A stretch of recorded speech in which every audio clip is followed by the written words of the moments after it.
Hello. Welcome to Progress. Welcome to Kernels of Truth, brought to you by Progress Kentucky. This week, we've got a bit of a different and special episode for you. We are starting early. We're also going to end early as well, keeping the show to about half an hour, as we're going to stop talking as soon as Governor Beshear starts talking. So when he launches into this year's State of the Commonwealth speech, we were going to cut the show so everyone can hear from the governor, because really what he's got to say is probably more important than what we have to say, depending on your perspective. But between then and now, we're going to cover the new General Assembly kicking off in Frankfurt this week, what kind of trouble the GOP super duper majority will be bringing to our fair capital. Also a special episode because the new year brings a new slate of co-hosts. We are thrilled to be introducing one of our new co-hosts tonight, joining Doug and I in bringing you Kernels of Truth. And as always, we are going to wrap up with an important call to action. So before we do that, though, are you ready to help turn Kentucky purple? Why should you care about the color of Kentucky's politics? Why do we say purple, not the maybe more traditional blue? Because we're the Kernels of Truth, right? We want to be truthful. And the fact is we're a bright red state right now. We have got a fairly bleak situation, as we're going to hear from Doug in a bit, about what's going on in Frankfurt with these major majorities by the Republicans in both the House and the Senate. They are kind of able to do their will. They've got a veto-proof majority, so kind of whatever Governor Beshear says, they get to pretty much overwhelm his perspective. So why should you care? That because you should care because the policies that we're going to be talking about tonight and throughout the session impact our lives. These are real. They're important. They impact our education. They impact our the jobs of teachers. They impact whether this is a compassionate Commonwealth that works for all of us, or is it's a Commonwealth that's really stacked for the wealthy and just wants to make things easier for them. So that's why we think you should care. That's why we think you should join us every week on the show, which is, of course, not just a show, but it's a digital demonstration for a more compassionate Commonwealth. And if you want a Commonwealth that works for all of us, join us and support our campaign to turn our Commonwealth purple. Make a donation to our secure Act Blue website. Spread the word that we are tired of the GOP ignoring the needs of regular folks in Kentucky, and we think our Commonwealth is worth fighting for. So that's what we're doing, and we're glad you've joined us tonight. Spread the word, please. So now it's time to check in with our co-host. Let us know who you are, where you are, and what does your protest sign say today. And you there watching on the interwebs, we want to hear from you as well. And I want to hear what your protest sign says. So put it in the chat. And if it's a good one, we can put it on the screen so everyone can see it. So I'm going to actually quickly throw to my friend Doug Price. Doug, are you there? Yes, I'm here. I'm from Harrison County, Kentucky, and I'm wearing I don't know if I call it a protest sign or what, but I'm wearing it tonight. Awesome. And you have no factoids about Harrison County, about why we should go and spend our money in Harrison County or anything like that, brought to you by the Chamber of Commerce? Yes, I would encourage everybody to come here. We have a great county, a great city, county seat of Cynthiana. And so come visit it with us. Okay. All right. So I've got again, maybe it's not a protest. I'm not protesting, but it's a sign I would hold up at maybe a rally. And again, it's my shirt. It's one that came from the kind of beginning of the pandemic. My wife got it for me after me using this very language to our daughters frequently. Shh, Andy is speaking. So I thought very appropriate for tonight's show, especially. But yeah, and then very excited to turn to our, as I said at the top, our brand new co-host. As folks who've watched the show know, we tend to have three hosts here, and it's kind of anybody's guess who's going to be there, in that third chair. But this week, very excited to bring on Martina Jackson, coming to us from Madison County. Where in Madison County? What's your protest sign say today, or your rally sign say today? Martina, and why in the heck how'd you get here? What are you trying to do with us? Hey, I'm glad to be here with you guys. Thank you guys for allowing me to come on and co-host. I'm in Madison County. As you said, I'm in the county seat in Richmond, Kentucky. And some folks may know me from previously running as the House District candidate for the 91st District. And I just ran in this past cycle. And I am excited to join you all, in particular Progress Kentucky for Kernels of Truth, as a board member as well, and to talk all things Kentucky. Awesome. We're so glad to have you. If folks don't, watch religiously, Martina was on twice. So Martina was on for kind of her primary race on Campaign Corner, or as a guest on the show. And then for Campaign Corner, I think we had you with a couple. You're one of two candidates on Campaign Corners. We were struggling to get as many awesome candidates on before the election for the general election. So yeah, Martina, ran in a very tough district, but ran an awesome race. And obviously we kind of came across her and we're really impressed by the work that she was doing. So when we thought, well, that didn't work the way we wanted in the ballot box, but now we know she's got a little more time on her hands. Maybe she can come and help out Progress Kentucky and bring her great perspective to bear. I forgot my protest. Yes. My protest sign is because we are entering the General Assembly. I say, in the spirit of that, I'm a throwback to this saying, but fired up and ready to go. Awesome. Yeah, for sure. Got to be fired up because, man, it's going to be a bit of a sprint, a bit of a struggle to get what we want done or stop some things we really desperately don't want done. So yeah, we're going to get into the news because, again, we have a very kind of short timeline here. We want to make sure that we, when Andy starts speaking, we wrap up our show quickly. So let's see.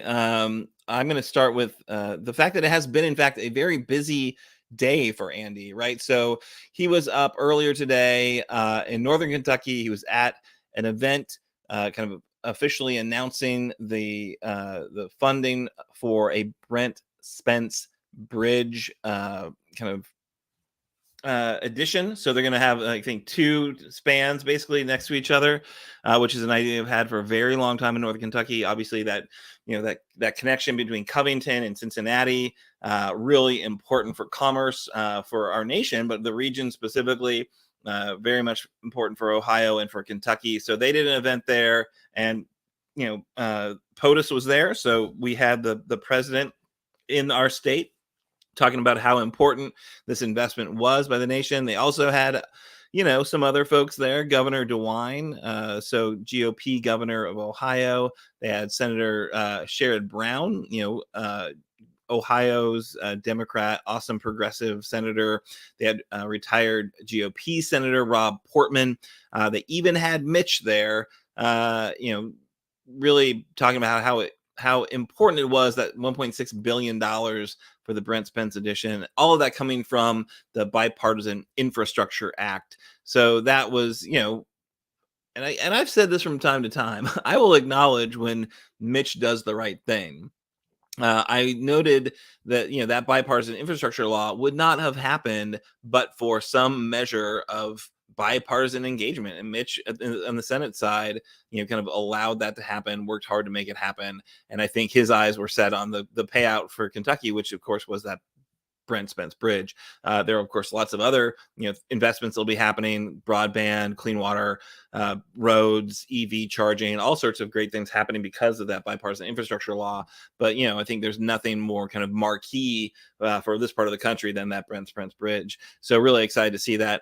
I did want to note, so all the folks there were like advocates for the bipartisan infrastructure law. Obviously, Senator Sherrod Brown voted for it. Senator Rob Portman, when he was in, was one of the key leaders in getting that bipartisan law done. And then they held the presser in Covington, which is in Thomas Massey's district, but there was no mention of Massey. Thankfully, the White House is, I think, very aware of who actually voted for the bill, so no invites for no votes. But don't worry about Thomas Massey. He's gotten 100% of what he wanted this week. He was name-checked by Tucker Carlson in a very odd, very specific request that Tucker Carlson made to get Kevin McCarthy to be get him enough votes to be the Speaker of the House, right? So Carlson said very directly on his show that McCarthy needs to name Thomas Massey the head of a new committee to investigate the FBI's influence on domestic politics. So, Brandon, that's part of the new, right-wing nut job lunatic fringe is that, oh my gosh, the FBI is doing so much to influence our politics. We need to investigate them. I guess a lot of that comes from because, the FBI raid of Mar-a-Lago, right, to go ahead and, get those materials that Trump had stolen. I look at it, it's like, oh, yeah, right. Comey, when he was, at the FBI or DOJ, absolutely made some bad decisions about when he was announcing things in terms of, then Senator or Secretary Clinton, in her run for what the White House, they definitely had an influence. But the idea that there's some sort of grand FBI conspiracy that needs to be investigated is, I think, just a little bit Looney Tunes. But that's what Tucker Carlson wanted Kevin McCarthy to do in order to win maybe a few more of the holdout votes to get to the 218 so he can actually be the Speaker of House, because we are right now very much in chaos in DC because of this. But it was nice to see, cooler heads, bipartisan heads joining together in Kentucky to talk about how things can actually get done when we work together. I did think it was remarkable that in Mitch McConnell's statements about that, he called it an act of like a miracle. It was a miracle that this happened. I'm like, oh, really? Our politics is so broken that it takes a miracle to actually do a bipartisan infrastructure bill, which, infrastructure used to be is just like bread and butter. Like that's what politics is for, was to make sure we have the money to build bridges and things like that. And now it takes a miracle to get anything like that done, which I think is a sad state of affairs. But I know, folks, did folks, pay attention to that story or see any of the press about the President Biden's visit to Covington?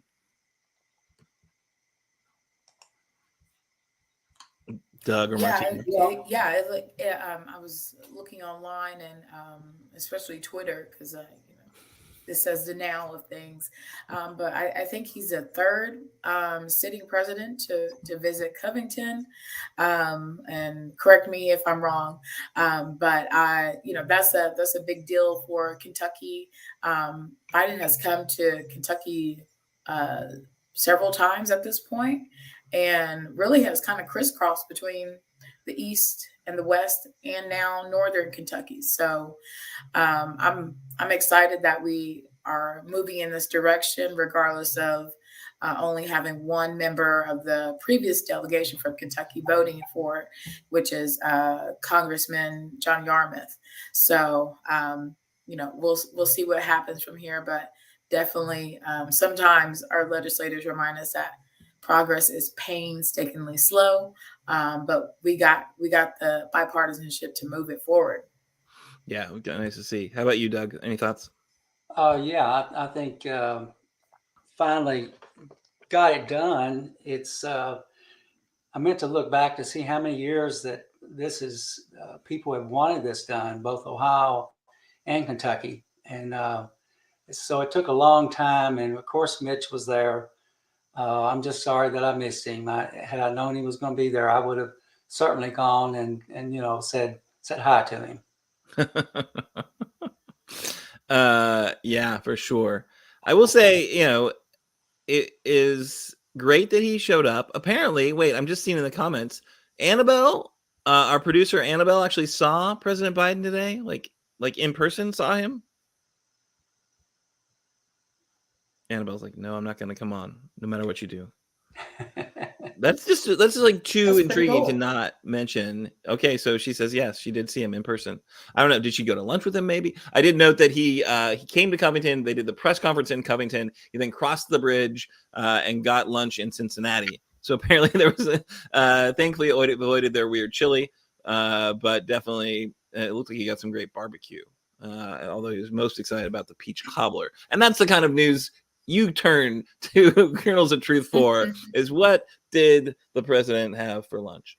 Annabelle stalked him all day, apparently. So hopefully, glad she's with us. The Secret Service did not, point her out as a threat and take her out, but glad that she did see him with her own eyes. All right, so that's the big news from Covington. Andy then had to jump in his SUV probably and come on back to Frankfurt so he could be there for prep for his State of the Commonwealth address, which is going to get started in about 15 minutes. So Doug, let's go ahead and turn to our legislative preview story. Like, what's going on in the legislature? We think what do we need to keep our eyes and ears open for in the next 28 days? Sure. Thank you, Aaron. The good thing about this legislative session is a short one. It's a month, but of course they're going to be doing a lot of things during this session. One thing that they're really concerned about is trying to make municipal elections partisan. Senate Floor Leader Damon Thayer is all in on the effort to make the county council and county school board races partisan. So far, he's the only sponsor of SB 50, but before it is over, this one will have multiple co-sponsors, and Thayer will work very hard to push this bill through the legislative process. There is a companion bill in the House, HB 50, filed by Representative Matt Lockett, who represents parts of Fayette and Jessamine. I think they may have a connection. Lockett and Thayer have a connection because they represent some of the same people. Governor Andy and Sherlyn Stevenson called it a power grab and an effort to increase partisanship in a time when the public is sick of it. Aren't we all sick of the terrible partisanship? On a side, at a recent committee meeting to discuss a potential one-time COLA for state government retirees, Senator Thayer made this comment: "Chairman McDaniel is not here today, so I'm going to fill in for him as a Grim Reaper." And that was said with a notable, gleeful giggle, and probably put an end to this conversation and say, we are not opening the budget in 2023. Thank you, Mr. Chairman. Merry Christmas, everyone. Does that mean that Thayer won't allow funding for the proposed Veterans Center in Bowling Green? Or will the Republican leadership say that we are not opening the budget because we are taking back some funds, a little over $17 million from the Kentucky Transportation Department, that set in motion an expanded network of electrical charging stations? Another thing they're talking about is, I'm going to call this a sneaky one. SB 24 provides KEYS funding for non-public schools. I think we're talking basically charter schools. This one has 15 plus sponsors, including Thayer, Schickel, Wise, Douglas, Southworth, Meredith, and Alvarado. I guess his name will be removed from this bill because he has accepted a job in Tennessee paying an estimated $240K per year. What is KEYS? KEYS is administered by the Kentucky Higher Education Assistance Authority and funded by Kentucky lottery proceeds. Students who try to get the most from high school by studying hard and making good grades can earn scholarships for college or technical school. So there's something in the bill that refers to public schools, and now they want to make that also available to children in charter schools. Ratcheting down the state income tax. HB 1, which would cut the state income tax to 4% by next year, it'd be a 0.5% reduction, which was allowed by last session's HB 8. Speaker David Osborne promised to pass the tax cut bill this week, He admits the move will significantly reduce the state government budget by $600,000 this year and $1 billion next year. And he doesn't seem to care. In fact, as many GOP folks believe, the government's not worth supporting and cutting taxes in order to cut government programs. It's a twofer in their eyes. Drown it in the bathtub. He wants to give back individuals hard-earned money while making them pay more for services. There's at least one bill already filed that would take off taxes on marketing services that were added the last session. I call that democracy, parentheses, lobbyist at work. And let's call this bill the Kansas redo, a failed experience that was disastrous and replaced within 2 or 3 years of enacting. Yes, Kentucky does have a large budget reserve, which was created by two things: federal relief dollars and not providing relief support for the people, we the people, at the benefit of the wealthy. Let's not forget that the wealthy can afford to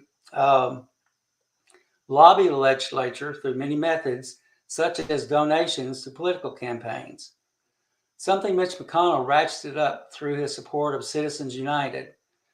An interjection. Yesterday, I listened to the Kentucky legislature heaping praise on McConnell, and I want to say that, in my opinion, McConnell will go down in history as a terrible person who set in motion policies, laws that hurt our great country.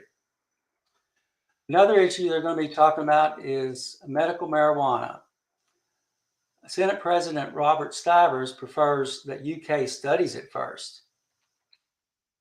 This is another one that Stivers holds back, even though a recent poll indicated that 90% of Kentuckians were in favor of medical marijuana. I really do not like the dictatorial nature of this man. I think the Senate Republicans need to McCarthy him. Governor Beshear passed an executive order that allows certain people to purchase medical marijuana, and it is his hope that the legislature passes laws to make medical marijuana legal. Sports betting is another issue. Osborne has said he's neither for it or against it, but from what I have read, he believes there is still strong support in the House, and noted that the House has passed the bill, but the Senate, also known as the Stiver, refuses to consider the bill. Again, the dictator. Stivers thinks it will not generate much revenue. When the tax cuts for the wealthy fail, then he may rethink his position. Another thing they're concerned about, parental rights, aka the Florida Don't Say Gay bill. This could be more challenging after Henry Berg Rousseau's death. Henry was a trans son of Senator Karen Berg, and as our friend Nima shared in the last week's COT, he was a courageous advocate for LGBTQ plus inclusion in Frankfurt. Parental rights was used to describe a controversial bill in Florida that banned classroom discussion on sexual orientation or gender identity from kindergarten through to third grade, and also prohibited schools from adopting procedures to maintain the confidentiality of a disclosure by a student regarding their sexual orientation or gender identity. Osborne said there are several people that are working on different types of legislation, under an umbrella of parental rights, but we've not gotten into specifics as a caucus as to what those will ultimately look like. I have a couple other things that I'll just toss out real quick. There's a bill to place into law that executive and legislative branches cannot utilize TikTok on any government phones and computers, etc. The judiciary is encouraged not to use TikTok. I think it's probably because the Republicans don't know how to use TikTok, and they were really shamed by Senator Morgan McGarvey's use of that. There's a bill to state that schools cannot require a COVID vaccine. And another one that patients would have to pay healthcare providers to receive copies of their records. And those are some that we'll be following along the way as we go. I'll turn it back to you, Aaron.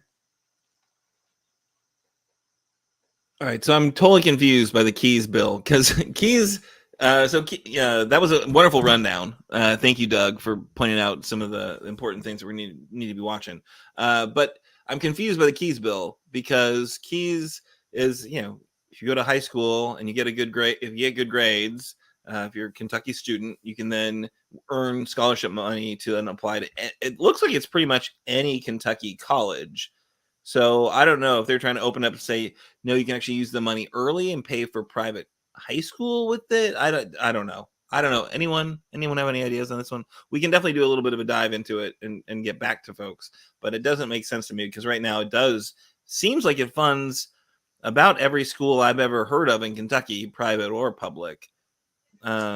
So I don't know. Martina, you're in higher education to a degree. Any thoughts on what this bill could do?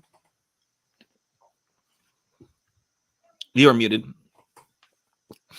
It has to happen one time per episode. All right, there we go. Yeah, I mean, that money isn't important for a lot of students. So I would be a little concerned as to if it is either moving in the direction where, if it's making it more accessible, that's one thing. But I would be a little concerned with them moving things around and or making more stipulations for it when, higher education, we're seeing still enrollment numbers aren't where they were. So I'm a little concerned to see, really what the ultimate goal is with that. And I haven't read in detail that particular bill, but I'd be interested in seeing what the end goal is when you're trying to change stipulations around Keys money. Yeah, very, and that kind of rogues gallery of lawmakers that were mentioned as co-sponsors makes me a little bit nervous about what they're intending to do there, for sure. But yeah, good points for sure. All right, so I think we should get to our next story because we don't have a whole ton of time. I don't know if anyone has eyes on the governor's State of the Commonwealth address right now to know when he's actually going to start speaking. But I do know we got one important election story that we do want to cover before we get to that. So Martina, do you want to take it away? Sure. So it looks like we are seeing a special election happen for the open seat that Morgan McGarvey has now officially vacated, because now he is in Washington, D.C. representing his congressional district. And so that opens up a Kentucky Senate position. And as of now, the two people who have come up as the front runners for the nominations, we've got the Jefferson County Democratic Party has selected Cassie Chambers Armstrong to replace McGarvey. And then we have the Jefferson County Republicans who have selected Misty Glenn, who most recently was a candidate for JCPS School Board District 6. Cassie Chambers Armstrong is a current Louisville Metro Councilwoman. And kind of this past summer, I had the opportunity to meet Councilwoman Cassie Chambers Armstrong. And what's interesting, the connection I have with her is that her parents attended Berea College, which I did as well. And she was basically raised on that campus.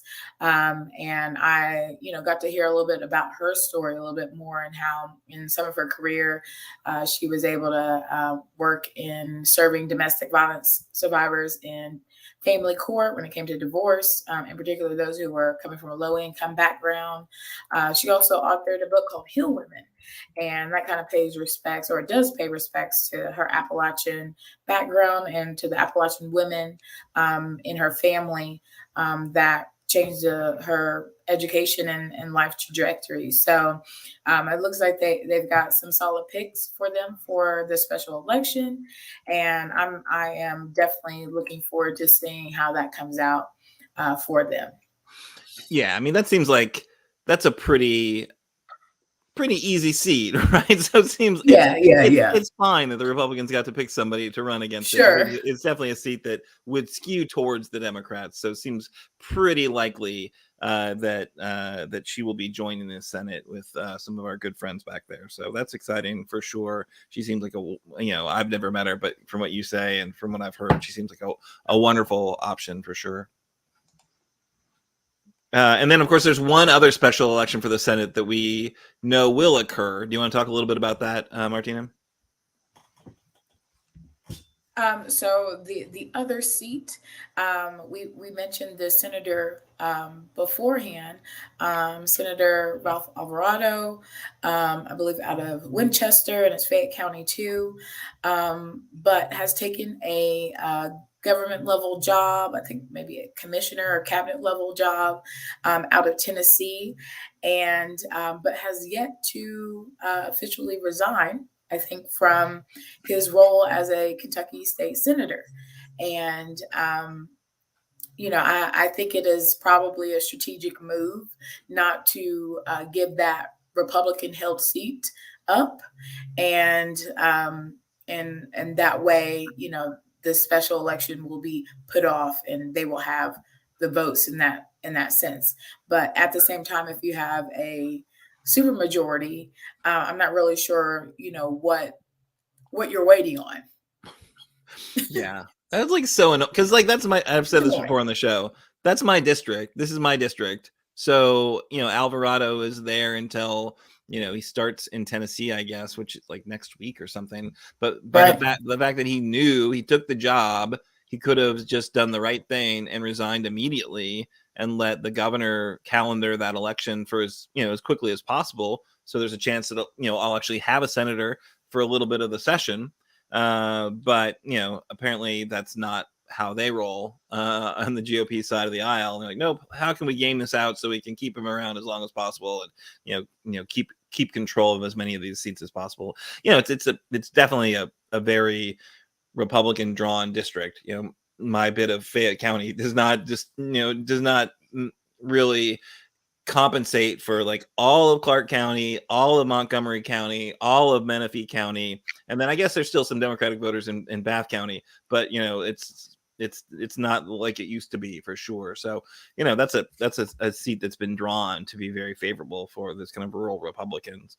But yeah, it's just, to me at least, a little frustrating that they have not put up a race there, or put a date for an election so we can get moving. All right. So, any other thoughts folks want to add? I'm watching and Annabelle's watching the governor's live stream, and he's not come live yet. So we know we've got a few more minutes. We can close out the show. But any final thoughts that people have about the legislature or about kind of the state of our Commonwealth? Anyone want to trump the governor's views of the state of the Commonwealth and offer their own? Well, I'll be happy to say a word or two, but I certainly don't want to trump the governor. I think it's really going to be interesting to hear what he has to say, and the after reaction from the Republicans. I pretty much know how that's going to go. So I wish him well. I know he's going to do a great job because he always does. He's always so composed, and he's my governor. Awesome. Martina? Yeah, so I'm expecting a lot of energy. We have seen disaster after disaster, but we've also seen him move through those things and work very hard for the Kentucky people. And we've seen a lot of economic development happen. And so, those things simultaneously happening and him moving through that almost seamlessly, I think he's bringing a lot of energy regardless of the challenges that Kentucky has seen, and he can speak to that. And I'm very proud of that we can call him our governor. Absolutely. Yeah, that idea of the kind of economic growth that he's been able to just marshal at the same time he's dealing with these, kind of twin disasters on either side of the state, really, impressive. And I tuned into some of President Biden's remarks, and he, very, I think, rationally mentioned the kind of some of the awesome investments that the bipartisan infrastructure law made in manufacturing. So there's in these kind of specific EV type industries that, battery recycling, which actually was it Hopkinsville, I think, landed a couple of pretty major investments. So they're going to be helping to lead the way on EV recycling. We know that the governor's very proud of his track record of landing those battery manufacturing plants. So the twin Ford plants in E-Town, and then the one in Bowling Green. And I always forget the name of the company, but it's like an international conglomerate that's going to be manufacturing batteries about, half the size of the Ford investment, which still makes it an enormous investment in our state. So I'm really, I'm partisan on this one. I think EVs are definitely the kind of technological advance we need for climate and for our energy security. But I'm so proud that, the governor's been able to make us a hub for that type of manufacturing, which is, jobs. Doesn't matter like whether you want to drive an EV or not. Like the automakers are committing to making them. And so that means, like, I hope it means the governor's going to do some things to help encourage them to be purchased in Kentucky. But absolutely, they're building out charging infrastructure because the bipartisan infrastructure law put a bunch of resources into that, making sure there's a kind of minimum level of nationwide charging networks available. So really exciting time for sure. And the governor, I think, has handled it all really well. And I'm excited to hear what he has to say. But again, we're watching the stream. He hasn't come live yet, so you guys don't need to get too worried. But I think we're going to go ahead and close out the show. And I know we always like to end with a call to action. And I was scanning around at some of our partners' pages to see if we could find one that we could just repurpose, but we hadn't seen one launched yet. So I guess that means I'm going to need to do one. But I think the idea of ratcheting down the state income tax is something that we need to just be kind of clamoring for. The fact that we shouldn't be blowing huge holes in our state budget. And that's absolutely something that, that will do, right? If we ratchet down the state income tax, they do not make up for it in new, sales taxes. That's for sure. They've added some new sales taxes, but if you add it all up, we're still going to see, this next year, I think a $600,000 hole in our budget. The year after that, $1.2 billion of our budgetary resources gone. And if you don't pay that much attention to Kentucky's budget, it's about a $10 to $14 billion budget. And right now it's pretty inflated because, as Doug mentioned, those kind of federal investments through the the kind of Recovery Act and all these federal resources are coming through, like the bipartisan infrastructure law and the Inflation Reduction Act. There's going to be a lot of federal resources that are kind of swelling up our budget but those dollars are not going to be there for that much longer. And what we're going to be doing is left holding the bag. And now that the only response will be, well, I guess we have to cut spending because you have to balance the state budgets. So that's the one thing I'm really worried about. I think you, as a viewer, please do follow along with us as we watchdog the legislature. Please do, make your voice heard with your lawmakers, whether Democrats or Republicans, whoever they are, they should be representing you and your views. And of course, the only way they can represent your views if you communicate them. And I don't know if we've got the number available yet, but we'll, pull it up for you throughout the, the next few episodes where you can just call. They've got the most wonderful legislative response comment line. You can talk to the operators and they will make sure that your views are being, moved, shared with your lawmakers. Really, really great tool that our state offers, our Commonwealth offers for constituents. So do get engaged, do be involved. This next 28 business days is going to be a heck of a sprint, and we need all of us speaking up together. So please do get involved. And that's, I guess, my call to action is just get that number, get ready to go. We'll put it in the comments for sure in the show notes so you have it. We might have a graphic of it still up. I don't know if Annabel, if you can see it, but we are going to close out now. Still got time. The governor's not come on yet. I want to say thank you very much to Martina Jackson for joining us for this her first ever episode, for joining the board of Progress Kentucky. We're really excited about that. As always, thank you, Doug, for your analysis and your diligent research on our legislature. And we're going to be back next week, likely with a guest, very much joined, though, by the one and only Kimberly Cecil Jones. I know she's had a bit of a break for her kind of retail holiday season work, which just makes me exhausted thinking about it. But we're excited to have her back and join us again.